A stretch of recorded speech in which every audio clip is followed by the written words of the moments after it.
ang nakakapanggigil na fight scene sa chapter na ito na di mo may tatangging sobrang angas na talaga ni Song Soho mga lads na kahit ang captain ng Ashura Guild ay hindi makapaniwala kung sino at saan galing ang kanyang naging kakampi. Dahil matapos siyang masaksihan ng skill sa pakikipaglaban ng ating bida, nag-summon lang naman ito ng mga Shadow Soldier at nag-bond skill together with Grey, kung saan tinapos sa isang iglap ang napakaraming monster. At makikilala natin ngayon mga lads ang monster boss na sa sobrang lakas ay nagawa nitong ma-one hit ang guild captain ng Scavenger Guild na si Randolph. Kaya huwag na nating patagalin pa. Let's go! Nagsimula ang chapter na ito kung saan patuloy ang labanan sa pagitan ng Scavenger Guild at ng Ashura Guild. Nagsalita ang isa sa mga hunter ng Scavenger Guild na ang Ashura Guild daw ay nakikipag-alyansa sa ibang party hunter para sila ay talunin. Kaya napatugon naman ang kasamahan nito na ganun talaga ang mga mahihina. Nagsasama-sama, ngunit still walang magbabago. Ang mga mahihina ay mahihina talaga kumpara sa kanila na mas malakas at mas marami.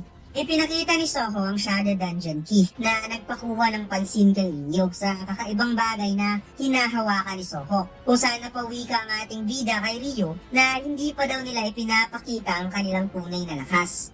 Biglang napansin ng Scavenger Guild Hunter ang napakalaking monster. Ang bigla na lamang lumitaw at ito nga yung boss sa huling dungeon na recently lang na-clear ni Soho, which is ang Giant Arachne Spider. At sinundan pa ito ng napakaraming Arachne Shadow Soldier. Bumilog ang mata ni Ryo sa sobrang gulat dahil hindi siya makapaniwala na sa ipinakita nitong skills kanina pagdating sa martial arts, ang kanyang naging kaalyansa ay isa pala talagang tunay na summoner hunter. At hindi pa ito pangkaraniwang summoner dahil nagsusummon ito ng napakaraming monster in just one skill. Habang si Soho naman hinahanda ang kanyang kamao para simulan ang matinding laban.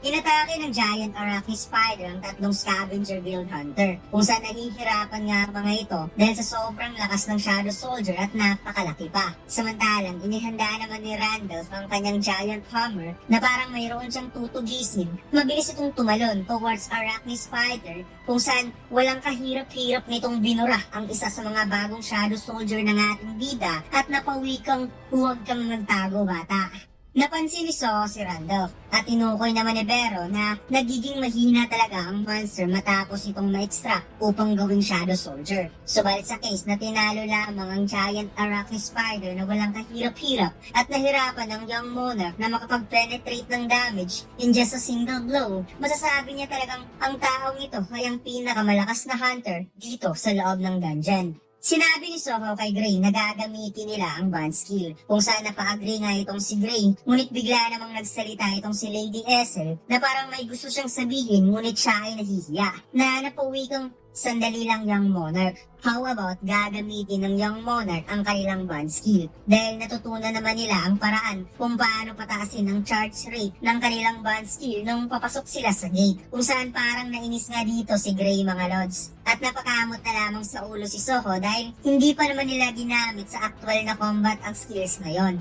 Nalungkot si Lady Essel dahil yun lang daw ang chance niya para maging useful at makatulong sa Young Monarch. Subalit biglang nagkaroon ng malakas na pagsabog sa likod na sobrang ikinagulat ni Lady Essel at ito pala ay mga mommy monster na nagkukumpulan palabas galing sa nawasak na pader. Inatake si Ryo ng mommy monster at na-realize niyang lumabas sa mga ito dahil sa ingay ng kanilang naging laban sa pagitan ng dalawang guild. At napansin ni Lady Essel na nagsisilabasan rin ang napakaraming mommy sa main entrance ng pyramid. Samantalang kalmado lamang itang si Randolph habang pinipigilan ng mga tank hunter ang mga monster gamit ang kanilang mana shield. At nakilala niya ang mga ito bilang mga undead. At finally naunawaan niya kung ano talaga ang sinasabi ng propesya na narinig niya galing sa kanyang boss. The being that born of death who broke the seal, the one who possesses the power to raise the dead, will appear in the grave. Well, sa tingin ko dito mga lads, ang salitang broke the seal ay still parang si Soho pa rin ang tinutukoy dahil nagawa nga nitong mag-broke ang seal na ginawa ni Jinwoo upang ikulong ang kanyang kapangyarihan. Naisip ni Randolph ang utos ng kanyang guildmaster na kunin ang ownership ng dungeon. Subalit ang kompetisyon sa pagitan ng guild ay mas lalong lumalala. Kaya ang kunin ng kapangyarihang itaas sa mga patay ay siyang dapat uunahin since yun ang gusto ng kanyang guildmaster.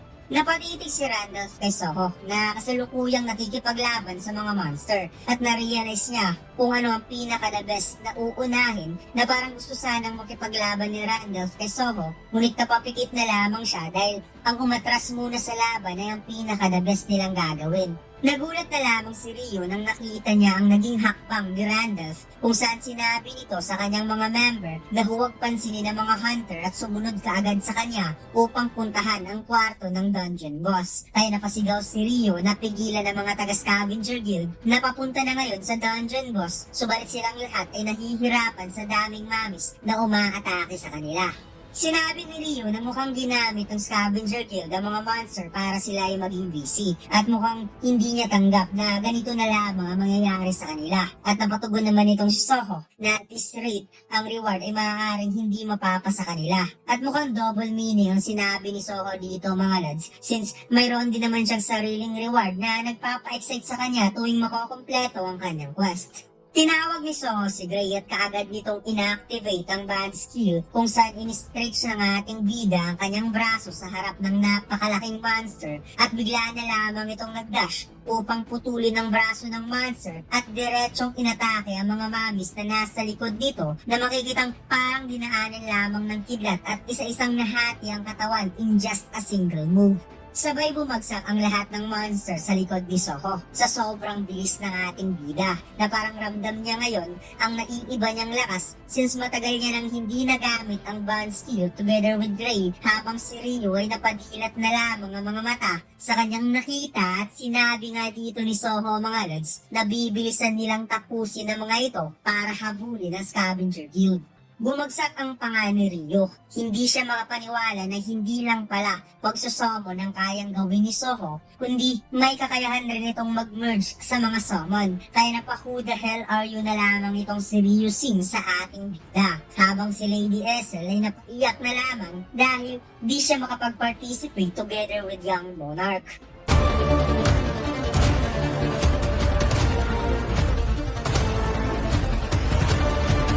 Subukan niyo maglaro ng Run Online Studio 4 Episode 7. Ang download link ay nasa ibaba. Maraming salamat, mga Lods. Lumipat ang eksena kung saan patungo na ang scavenger guild sa mismong kwarto ng dungeon boss at napatay nga nila ang mamis na nakabantay sa hallway patungo sa kwarto. Napaisip si Randolph kay Soho na ang batang yan daw ay sa tingin niya mukhang mayroong itinatagong lakas na hindi nakikita ng kanyang mga mata at gusto niya itong makalaban pagkatapos niyang makuha ang kapangyarihang bumuhay ng patay, which is the power to raise the dead.